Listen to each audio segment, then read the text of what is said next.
guys, so it's this time of the year again. It's the end of December and people are thinking of New Year resolution, New Year goals, and 2020 is really gonna be my year. So if you're thinking about your goals and how to make them, this video is for you. In this video I will share with you how I set my goals and I will even share with you the specific blueprint, a file that I've been using since the last 2.5 years that really helped me achieve my goals and make them really actionable and possible to make happen.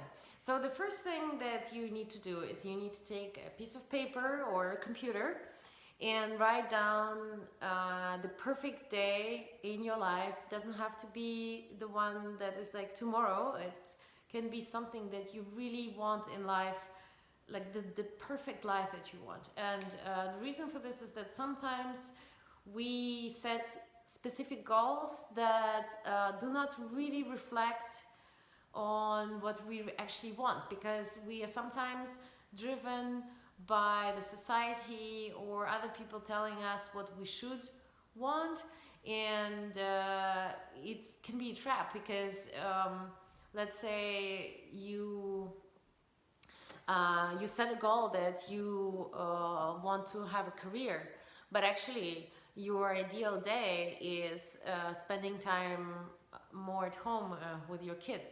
So having your perfect day described on a piece of paper will really help you understand what are the things where you put your value on, and it will make sure that you can avoid kind of having this misleading goals, because if you have misleading goals you might chase the wrong things. And I mean, I'm 35 years old and I have friends who told me, oh my god, I'm in my 30s and I finally realized that all this time I've been chasing the wrong goals and I have to start over. So you know, in order to avoid this, I mean, you can avoid this completely, but one of the tricks is to write down your perfect day. And you have to be very specific. For example, I wake up with the light shining into my room. My whole room is full of light, and I wake up without an alarm clock. I give a kiss to my partner. I stand up and walk to the living room. I go out on the balcony with a cup of coffee and I look at the ocean and I breathe in the ocean smell, and in this moment my dog runs inside and I take my dog for a walk on the beach. Like really detailed, and it has to be the whole day. So it might be several pages of text, because you have to be very specific. With whom are you spending time? How are you spending time?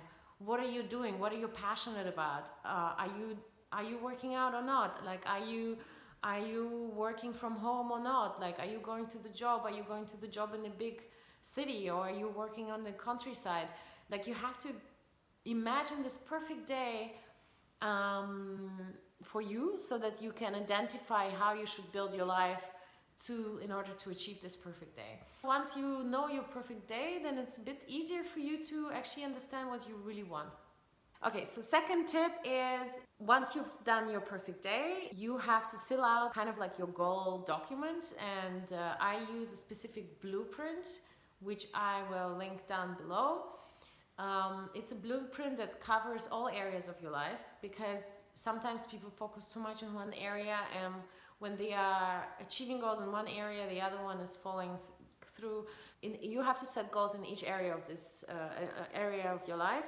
Just setting your goals is not enough, and you have to kind of understand also the difference between an intention and a goal. So let's say I want to set some goals in health and body. So let's say I want to go to yoga 6 times a week.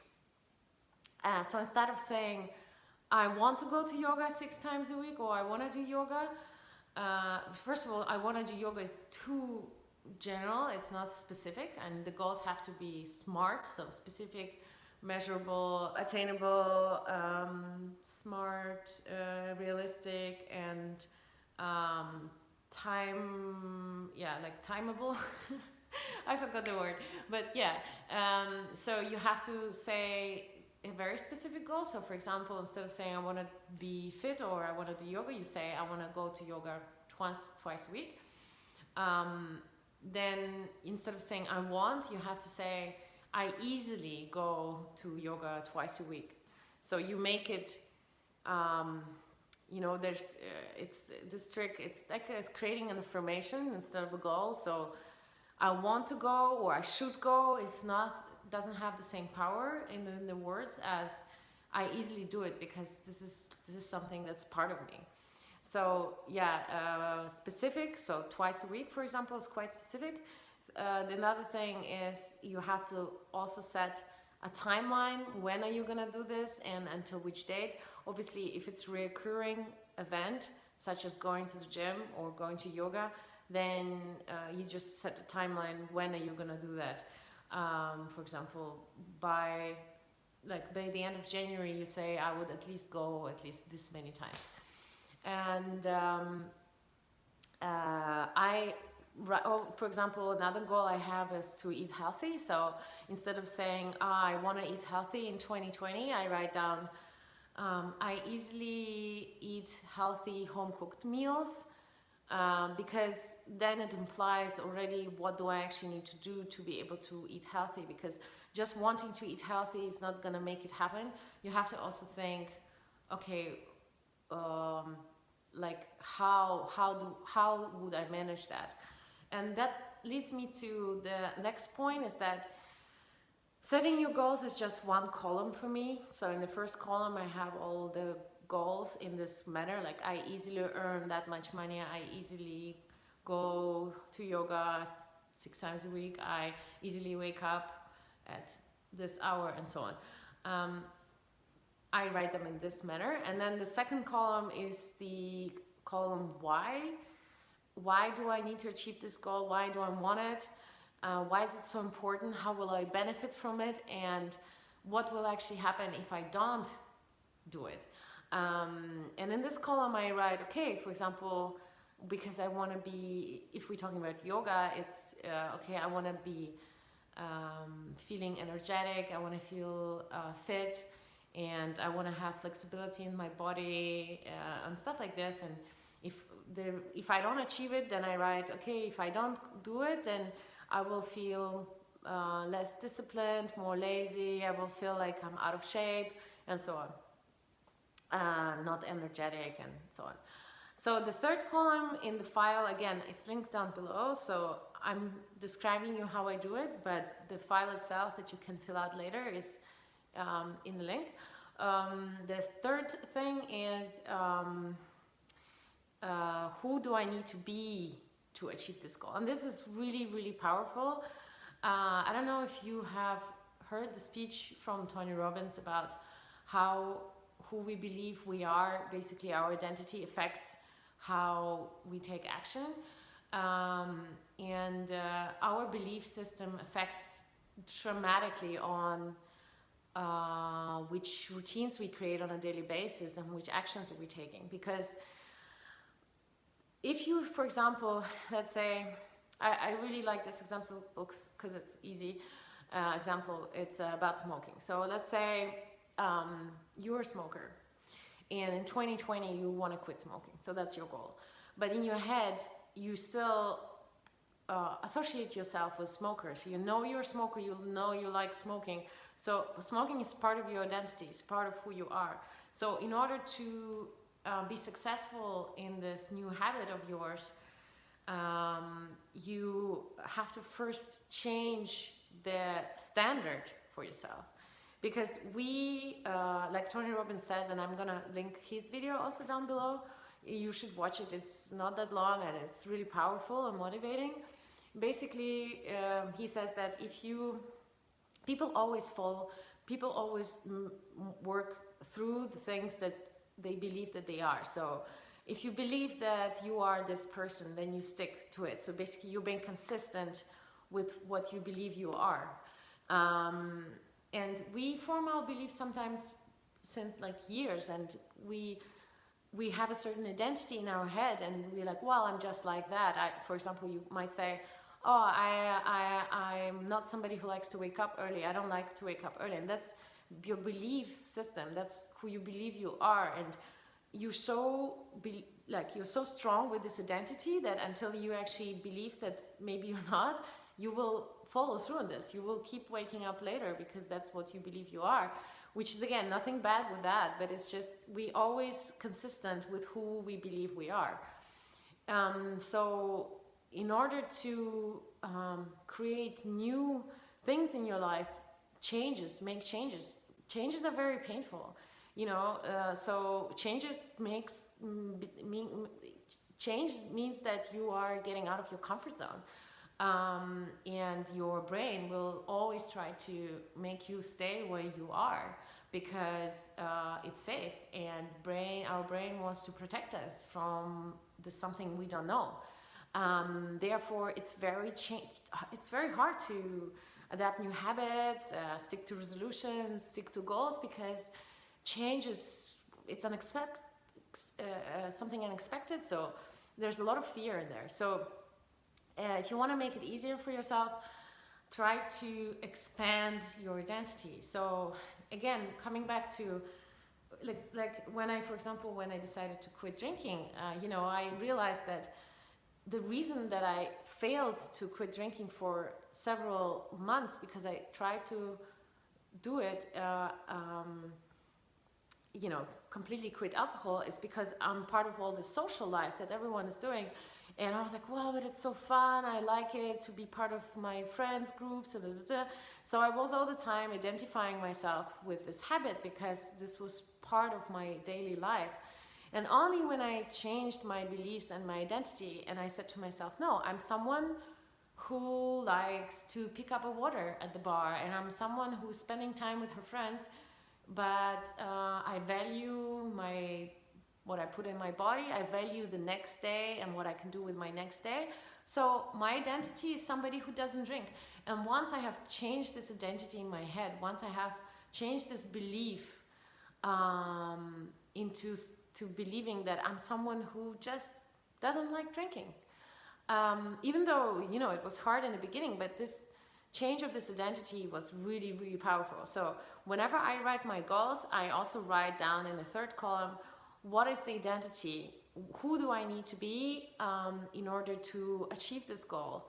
And sometimes it might seem like I need to step up my game. Yeah, I need to raise my standards. I need to be almost not somebody else, but let's say you're raising the belief system, you're raising the standard, what you believe you are, and you just make it happen.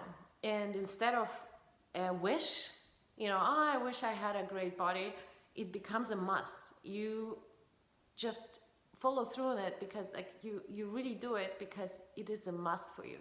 And a must becomes a must only when it's part of your identity. So I'm not going to talk more about this. Watch the video from Toni Robins below, and let's move on to the next column. So what I also write next to each goal is the timeline. I already mentioned that. By when do I want to achieve this? This is more for like financial goals, career goals, because for recurring habits such as going to the gym, I don't recommend this, because like having a perfect body by July 2020, you have to love the process, not the actual finish line in this case.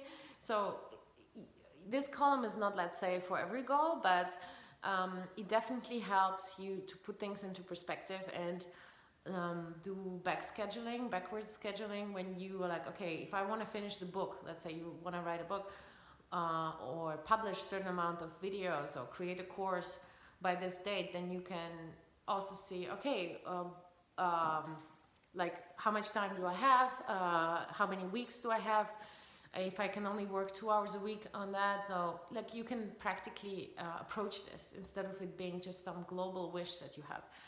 Another thing that I always write next to my goal, so it's another column, it's already fifth column, yeah. It's which actionable steps do I need to take for this goal to happen? Because, and this is as important as the identity column, because if you don't have an actionable step or several actionable steps, again, you will not know what to do to make it happen. So let's say, again, like eating healthy. If you write down, okay, I easily eat healthy meals every day, or let's say 5 times a week, then you're like, okay, what would be the actionable step? And the actionable step would be, oh, maybe since I don't really have time to cook healthy meals because I'm busy with my life, etc., then you realize, okay, I need to make time for meal prep, maybe on the weekend. And then this is a very specific step. So it will be easier for you to eat healthy if you meal prep.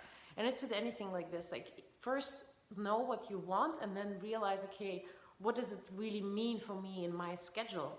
Am I gonna be able to fit in this? And then you have to be really realistic, because if you wanna work out 5 times a week, but then eventually, you know, you look at your schedule and it's just impossible from time perspective. I mean, of course you can always make time, but you also have to, I mean, especially if you have a partner and kids and a full-time job, etc., you can't make all of these things happen unless you schedule them. So you have to be realistic with your time.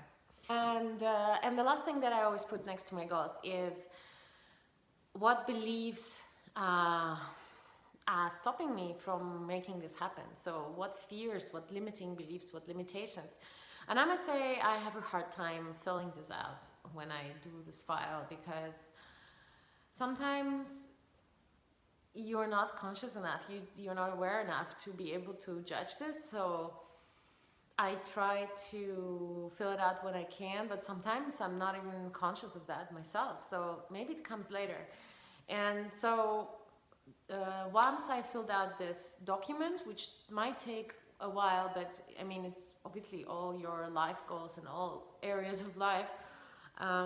Once I fill this out, I take the actionable steps and I take my agenda and I break it into smaller chunks, because, you know, you have to start small. You have to start with scheduling this in your daily life, because again, you will not work on your goals unless you schedule it in. So I already talked about my daily greatness planner. That's the one I love to use because this helps me. And by the way, you can get 10% discount with my code down below. This helps me to follow through on my goals, because is follow through actually the right word I'm using, but yeah, anyway, to follow your goals. So you have this 90-day planner and you have like 90-day review, which means that every 90 days I look at my blueprint from goals and review them, and quite often some of them already came through, and you know, I made them happen. So I update this. Actually, I update this file at least every quarter, so every 90 days I update it and change it. But this doesn't stop me there. Like, I also review my goals on a weekly basis. I mean, not on a weekly, let's say I review my week on a weekly basis, but once in a few weeks I open the the blueprint, and I look at my goals and I'm like, okay, am I doing this? Okay, oh shit, okay, I'm not doing this because I didn't schedule it in, but maybe it was also not the time to schedule it in, because you cannot start working on all these goals together, because I mean, honestly, like from my experience, you can only focus on maybe 3 things at a time. And what I try to do is that I try not to focus on 3-4 things at a time from the same category. So category of life, I mean. So for example, the first, God, this video is getting really long. So the first category is health and body, and I know, like, okay, I can focus, like, by now, because it's part of my life, I can focus at a few things at a time in my health and body, because eating healthy, doing yoga, you know, it's part of my life now. But you know, you don't have to. You can just focus on one habit at a time if it's not part of your routine yet. But for example, if I have work and career goals, I'm not gonna, like, let's say, you know, I have several goals with my YouTube channel. And I'm not gonna make 3 goals happen during this 90 days because it's just gonna be too much from the same category. So I take, in the 90 day sprint, let's say, I take 1 YouTube goal, then I take 1 career goal, because I still have a full-time job and I love my job actually a lot, so I really love bringing value into this company, and I love developing myself there and so on. Then I take a goal from personal growth, so it might be books that I want to read, and maybe it's a new habit of meditation for some. So personal growth can mean many things. So I don't tackle all the goals from the same category in the 90 days. I take different categories so that it's feasible. It has to be you still have to be able to fit it into your schedule.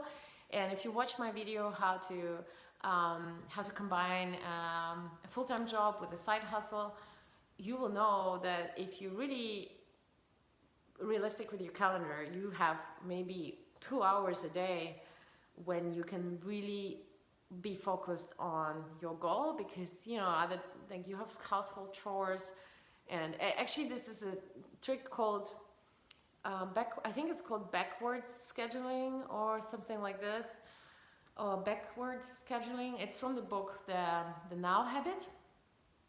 It's called The Now Habit. I can link it down below as well. And it's a really good book actually. It's about procrastination and how to actually make goals work. And this book actually has completely different tips than mine. I mean, not completely different, but they're additional tips, let's say, to mine. So you can check it out.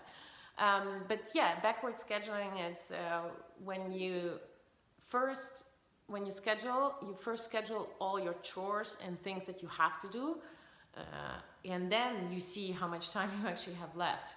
And I talked about this in my previous video, so go check it out. And my last tip would be, oh god, there's so many actually tips for sticking to your goals, but I'm gonna stop for now and just gonna mention my last tip is have an accountability partner. I have an accountability partner. Shout out to you, my dear Paige. I love you. She comes to my place every Sunday and we review our week, talk about how we're progressing on different goals in different areas of our life. And I've been doing this weekly review by myself before and it works also very good. But if you have somebody you can do it with, that creates even more power to this. And especially if this is something new, if you haven't been really working on your goals before in this efficient way, you can say, okay, the first 30 days I do it with accountability partner. It's only 4 weeks, guys. Like, it's only 4 Sundays or whatever day you choose. And then you will get momentum. And when you get momentum, you get it to flow. And, and also don't beat yourself up if it's a good thing to work on your goals and all, but sometimes life gets in the way, and the important thing is to pick it back up. Like, I'm not perfect, and there are weeks when I'm like, wow, I'm progressing so much, it's working cool, and I'm like, this is gonna be forever, and this is how it's gonna be going. But then there's like a week when I'm like an emotional disaster, and it's just like everything is falling apart, and I mean, we're human, and so forgive yourself for that, and don't be a perfectionist, and just do what you can. So don't overwhelm yourself, and really download this file. I mean, you don't have to download it. You can also just listen to this video and see the columns I talked about and create your own file. But yeah, I link it down below. It's like a file that I use to fill out my goals with 6 different columns and different categories of life. And honestly, this has been so helpful for me. So this is the method that I'm using, and I wish you all a successful 2020. Let this be your best year so far. I certainly hope so for all of us. And please like this video. I really appreciate that. I really love reading your guys' comments, and thanks for all the emails you guys are sending me. And see you in the next video.